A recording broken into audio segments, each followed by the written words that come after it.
தமிழக அரசியல் களத்துல ஒரு மிகப்பெரிய மெகா ட்விஸ்ட்னே சொல்லணும். ஏன்னா, அண்ணாமலை அவர்கள் பிஜேபியிலிருந்து விலகப் போவதாகவும், ரஜினிகாந்தோட இணைந்து ஒரு புதிய கட்சி தொடங்கப் போவதாகவும், அதுக்கு பேர் எம்எஸ்கே அதாவது மக்கள் சேவை கட்சியாகவும் இருக்கலாம், மக்கள் சேவை கழகமாகவும் இருக்கலாம்.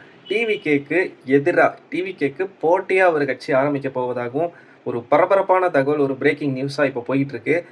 இது எதனால அப்படின்னு பார்த்தீங்கன்னா, அண்ணாமலை அவர்கள் அதாவது கட்சி தலைவர் பதவியிலிருந்து நீக்கப்பட்டு, இப்போ வந்து ஒரு கட்சி உறுப்பினர் மாவே இருக்காரு. ஸோ, ஒண்ணு அண்ணாமலை அவர்களுக்கு கட்சி தலைவர் பதவி கொடுத்தா, அவர் அதில நீடிப்பதாகவும், இல்லாட்டி மத்திய அமைச்சர் பதவியில ஏதாவது ஒண்ணு வழங்கப்பட்டால் வந்து இன்னும் பிஜேபியிலேயே அவர் தொடருவதாகவும், அப்படி 2மே நடக்கல அப்படின்ற பட்சத்தில, அவர் இந்த பிஜேபி கட்சியிலிருந்து விலகி ஒரு புதிய கட்சிய கண்டிப்பா தொடங்கப் போறாருன்ற ஒரு பிரத்யேகமான ஒரு ஒரு நியூஸ் வந்து இப்ப கடந்த ஒரு பிரேக்கிங் நியூஸா போயிட்டுருக்கு.